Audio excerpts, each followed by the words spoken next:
Growing up in Alaska on a small holding with my family meant we caught or harvested most of our food. We still do. In Alaska, fresh fish means precisely that. Caught on the day by my brother and crew for a family barbecue. 73. Even my family can't eat 73 fish. The rest will be sent off to market, their gills broken to keep the fish extra fresh. I'm often asked how to tell the difference between wild salmon and farmed. It's easy. Color and texture provide the clues. Wild salmon's flesh is dense and firm from muscles developed by long-distance swimming in icy waters.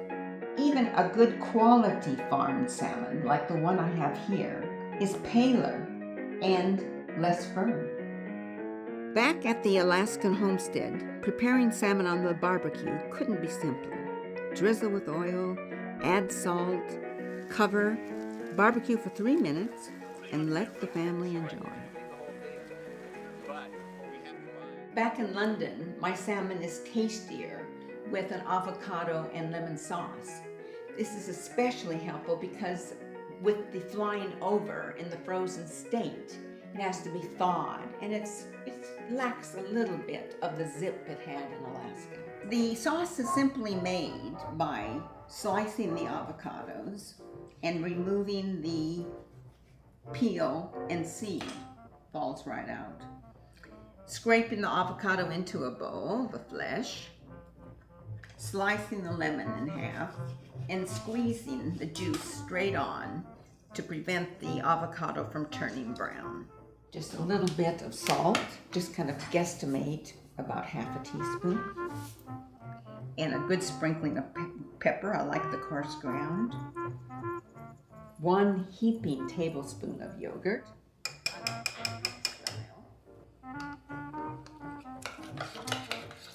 Mixed in.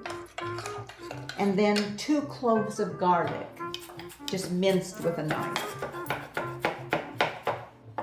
Another stir to evenly distribute everything. And absolutely delicious.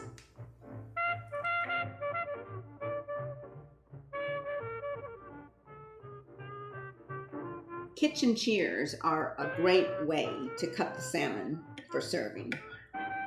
So just slice a fillet in half.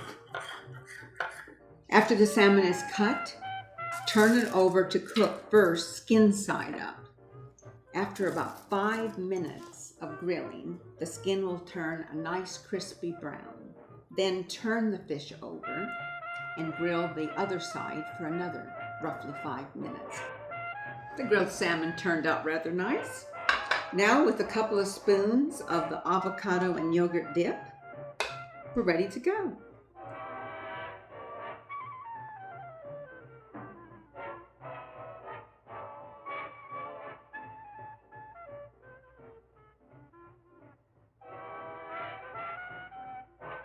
Rhubarb grows rampantly in Alaska and needs strong women, like my sister and myself, to harvest.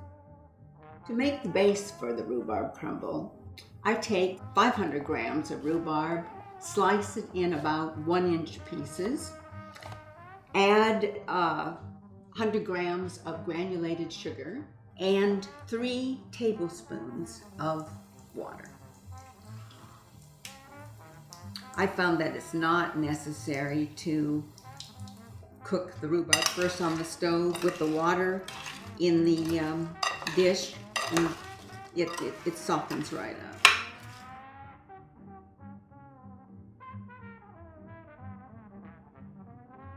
To make the topping for the crumble, I use 140 grams of plain flour, 50 grams of brown sugar, 85 grams of chilled butter, and my mother and I liked 50 grams of ground almonds. All these ingredients are mixed together with a pastry blender, which is readily available in the States, but not so much here. Rubbing all the ingredients together with the fingers instead is perfectly acceptable and easily done. With a tablespoon, sprinkle the topping evenly on the rhubarb mixture.